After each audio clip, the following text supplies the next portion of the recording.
Ngayong araw nga, ito'y simpleng kaganapan lang sa atin buong maghapon. Kaya naman tara, samahan nyo nga kami ngayong araw. Sa wakas nga, napakiskis na nga rin yung palay nga natin at makakatikim na nga ulit tayo ng bagong ani. Nako, kung kumakain na nga lang itong sigail, pwede na rin siguro itong ipanglugo kasi bagong bago. Bukod nga dun mga mare, pwede nga din to gawing Kaya sino nakaka-relate dun yung mahilig dyan sa tapos lalagyan mo nga ng asukal? Isa nga ako sa bata na nang hihingi nga noon kay mama. Ewan ko ba, iba rin talaga ang sarap nun. Pwede na nga si Gael, ipapatikim ko nga rin sa kanya. O siya, ito, patapos na nga rin itong bubunga natin. Sila tatay nga, itatanong nga kung pwede nga dun magbenta nga ng itik sa balutan. Para naman may pagbagsakan nga tayo mga mare, kaya pumunta nga rin sila dun kahit nga tanghaling tapat na at hindi pa rin naman ako tapos kasi magluto. Sakto, pagbalik nila, lutong-luto na yung ulam. Kaya naman ay pumunta na nga sila, malapit lang naman dito. Nagmotor na nga lang din sila mga mare kasi mas mabilis nga ang motor kaysa kolong-kolong, mas traffic kasi doon. Sabi ko naman sakto pag uwi nila, nakaluto na rin ako at makakain na ng pananghalian. Kulot nga mga mare ang magluluto nito kasi si Kulot ay talagang magaling siya sa pagluluto pagdating sa adobong manok. Napakasarap nga niyan magluto mga mare, kaya lang bumili ng lugaw, kaya naman eto ako na nga lang muna nag-asikaso. Pero pagdating niya nga mga mare, siya na rin ang magtitimpla niyan kasi napakasarap talaga niyan magluto. Bukod nga dun sa pagluluto nga ng adobo, masarap nga rin yung gumawa ng sausawan. Habang nagluluto nga kami dito, nakita ko nga itong si Gael at natingnan nyo naman ang ingay nga daw namin.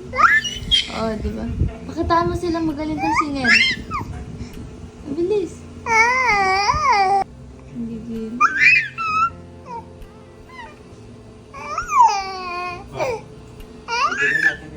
O, di ba mga mare, talagang sobrang daldala niya at pasigaw-sigaw pang nalalaman. Pero sa totoo lang, talagang siya ang star namin dito mga mare at talagang napapagaan niya nga yung buong bahay dahil nga sa mga tawa niya. Yung tipong kahit pagod ka mga mare, basta marinig mo yung mga tawa ng anak mo ay talagang mawawala. Hindi mo iindahin at magpapatuloy ka nga mga mare sa pagtatrabaho. O, siya ang ganda na nga rin dito mga mare. Unti-unti na nga rin nagkakabunga yung mga talong nga natin kaya nakaka-excite nga. Sabi ko nga kapag kompleto na yan, tumutubo na lahat, nagkakabunga na makapagkare-kare. Pechay na nga lang ang kulang, kaya naman sabi ko nga kay Ran ay mag-asikaso na nga rin ng pechay. Ang mahirap nga lang dito mga mare, etong dinadaanan natin, sobrang alikabok nga talaga ng pag-alis mo ay mangingitim ka dito, lalo na yung paa mo. Nga itim na itim nga to, pero okay lang yan kasi maganda naman daw yun sa halaman. Kapag nga si mama nawala, alam ko na kung nasaan yan mga mare, andito na naman nga. Isa nga to sa nagustuhan ko nga dito na malapit ang nakakalakad-lakad si mama, yung tipong hindi siya laging nakaupo dun sa atin. Dahil nga wala naman tong paggagalaan dito tuwing umaga at hapon nakakapunta siya. At eto nga kinahaponan, magbebenta nga doon sila ng itlog. Basta nga sa pagbebenta ng itlog, ang magkakatandem dyan si Mama, si Kuya Mark at si Bibi. Sila Kuya Noli naman, dito na nga rin sila pumunta kinahaponan. Napag-usapan nga namin ni Red, baka pwede nga kami dito mag-alaga nga ng baboy kahit dalawa lang, yung babae at lalaki. Di na rin naman tayo dito mga mare makakapagtanim. Meron tayong mas malapit, siguro gawin natin tong parang poultryhan ganun. Para magkaroon nga rin tayo ng sariling baboy. Ay sa palaging sinasuggest nga ni mama, palagi ko namang hindi inuuhan. Pero ayun nga, napagdesisyonan nga namin mga mare at pag-uusapan muna nga namin. At eto, kumuha na nga rin sila ng papaya. Tamang-tama bukas makapagtinola. Ang galing lang talaga mga mare, mga pangsahog-sahog natin ay dito na nga lang sa kapaligiran nga natin. Lalo na kung sabay-sabay na nga ulit mamunga yun mga mare, kapag sobra-sobra yun ay talaga naman. Pinadaan na nga rin namin sila dito mga mare sa ulaman para isang puntahan na nga lang at makauwi na rin. Kami nga rin nakakapansin kay Kuya Noli na sobrang sipag. Oo mga mare, masipag nga si Kuya Noli. Marami din nagtatanong kung may sahod nga ba si Kuya Noli. Siyempre mga mare, meron sahod si Kuya Noli, no? Lahat nga nung nakikita niyong gumagalaw, lahat ngayon mga mare may sahod. Dahil sa panahon naman ngayon, wala na rin talagang libre kasi may kanya-kanya rin tayo mga pangangailangan sa buhay. Lalo na nga si Kuya Noli, nagpapadala nga siya sa Bicol. Sabi nga namin, dapat nag-iipon nga rin siya. Kaya sana nga pag uwi niya nga mga mare ay bumalik nga rin siya o dito. Kasi tiyak, marami talagang makakamiss nga kay Kuya Noli. Lord, maraming salamat po sa lahat ng blessing at syempre sa inyong mga mare. Paano ba yun? Bukas na lang ulit.